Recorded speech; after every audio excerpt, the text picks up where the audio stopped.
ఇంగ్లాండ్తో జరిగిన 5వ టీ20లో భారత జట్టు ఘన విజయం సాధించింది.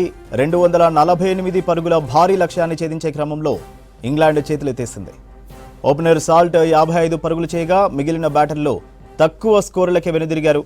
అభిషేక్ శర్మ ఆల్రౌండ్ ప్రదర్శనతో మెప్పించాడు. దీంతో 4-1 తేడాతో భారత్ టీ20 సిరీస్ కైవసం చేసుకుంది. ఇంగ్లాండ్తో జరిగిన 5వ టీ20లో భారత జట్టు ఘన విజయం సాధించింది. 248 పరుగుల భారీ లక్ష్యాన్ని ఛేదించే క్రమంలో ఇంగ్లాండ్ చేతులెత్తేసింది. ఓపెనర్ సాల్ట్ 55 పరుగులు చేయగా మిగిలిన బ్యాటర్లు తక్కువ స్కోరులకే వెనుదిరిగారు. అభిషేక్ శర్మ ఆల్రౌండ్ ప్రదర్శనతో మెప్పించాడు. దీంతో 4-1 తేడాతో భారత్ టీ20 సిరీస్ కైవసం చేసుకుంది. ఇంగ్లాండ్తో జరిగిన 5వ టీ20లో భారత జట్టు ఘన విజయం సాధించింది. 248 పరుగుల భారీ లక్ష్యాన్ని ఛేదించే క్రమంలో ఇంగ్లాండ్ చేతులెత్తేసింది. ఓపెనర్ సాల్ట్ 55 పరుగులు చేయగా మిగిలిన బ్యాటర్లు తక్కువ స్కోరులకే వెనుదిరిగారు. అభిషేక్ శర్మ ఆల్రౌండ్ ప్రదర్శనతో మెప్పించాడు.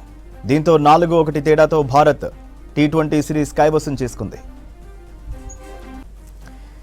ఇంగ్లాండ్తో జరిగిన 5వ టీ20లో భారత్ జట్టు ఘన విజయం సాధించింది. 248 పరుగుల భారీ లక్ష్యాన్ని ఛేదించే క్రమంలో ఇంగ్లాండ్ చేతులెత్తేసింది. ఓపెనర్ సాల్ట్ 55 పరుగులు చేయగా మిగిలిన బ్యాటర్లు తక్కువ స్కోర్లకే వెనుదిరిగారు. అభిషేక్ శర్మ ఆల్రౌండ్ ప్రదర్శనతో మెప్పించాడు. దీంతో 4-1 తేడాతో భారత్ టీ20 సిరీస్ కైవసం చేసుకుంది. డీటెయిల్స్ అనిల్ అందిస్తారు. అనిల్, భారత్ టీ20 సిరీస్ కైవసం చేసుకుంది, డీటెయిల్స్ ఏంటి?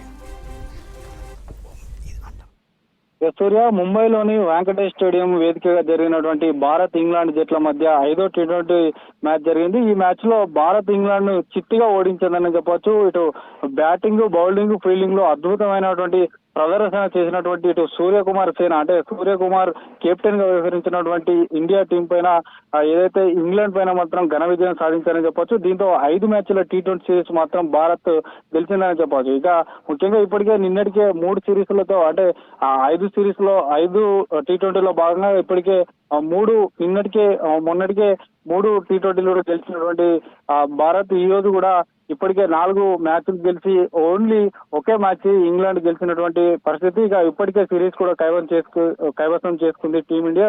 దీంతో పాటు 5వ టీ20లో కూడా అదరగొట్టిందని చెప్పవచ్చు. ఈ మ్యాచ్ లో టాస్ ఓడి బ్యాటింగ్ దిగిన భారత్ ఏదైతే ఇంగ్లాండ్ జట్టుకు చుక్కలు చూపించిందనే చెప్పవచ్చు. భారత్ నిర్ణీత 20 ఓవర్లలో 9 వికెట్లు నష్టపోయి దాదాపు 247 పరుగులు, అంటే అభిషేక్ శర్మ సెంచరీతో చెలరేగిపోయిందని చెప్పవచ్చు. ఇంగ్లాండ్ ముందు 248 పరుగుల భారీ లక్ష్యాన్ని నిర్దేశించింది. ఈ మ్యాచ్ కి లోనైనటువంటి మ్యాచ్ దీనికి సంబంధించినటువంటి పూర్తిగా ఇటు అభిషేక్ శర్మ కూడా బాగా, అంటే ఎక్కువ స్కోర్ చేసిందని చెప్పవచ్చు. భారత్ పూర్తిగా 20 ఓవర్లలో 247, 9 వికెట్ల నష్టానికి ఇంగ్లాండ్ ముందు ఉంచారు. సో ఇంగ్లాండ్ మాత్రం 97 రన్స్ కి ఆల్అౌట్ అయినటువంటి పరిస్థితి. దాదాపు 150 పరుగుల తేడాతో భారత్ మాత్రం ఘన విజయం సాధించారని చెప్పొచ్చు. ఇక ఈ రోజు ఇండియా మ్యాచ్ కి సంబంధించి అటు అండర్-19 వరల్డ్ కప్ తో పాటు ఇటు ఈ మెన్స్ కు సంబంధించినటువంటి ఈ మ్యాచ్ కూడా 2 విజయాలు భారత క్రికెటర్లకు ఒక బూస్ట్ గా చెప్పవచ్చు. 97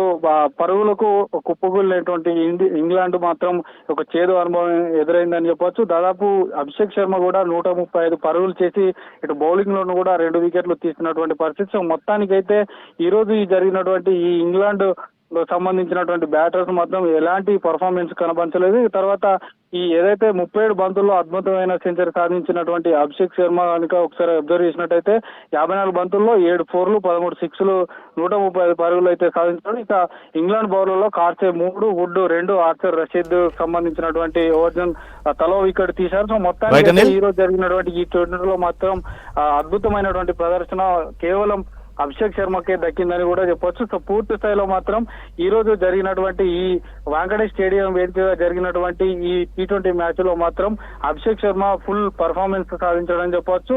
సో ఈ మ్యాచ్ కి సంబంధించి, అంటే ఇప్పుడు రానున్న ఐపీఎల్ కు కూడా ఈ అభిషేక్ శర్మ ఒక ఎస్ఆర్హెచ్ టీం తరఫున ఆడబోతున్నాడు కాబట్టి ఇతనికి కూడా చాలా, ఈ ఎస్ఆర్హెచ్ టీం కూడా ఒక బూస్ట్ అనే చెప్పవచ్చు. సో మొత్తానికి అయితే ఈ రోజు జరిగినటువంటి ఈ ఇంగ్లాండ్ పైన జరిగినట్టు, ఎందుకంటే క్రికెట్ పుట్టిందే ఇంగ్లాండ్ దేశంలో. సో అలాంటి ఇంగ్లాండ్ దేశం కల్పించినటువంటి టీమిండియాకు ఇది ఒక శుభ పరిణామం చెప్పొచ్చు సూర్య.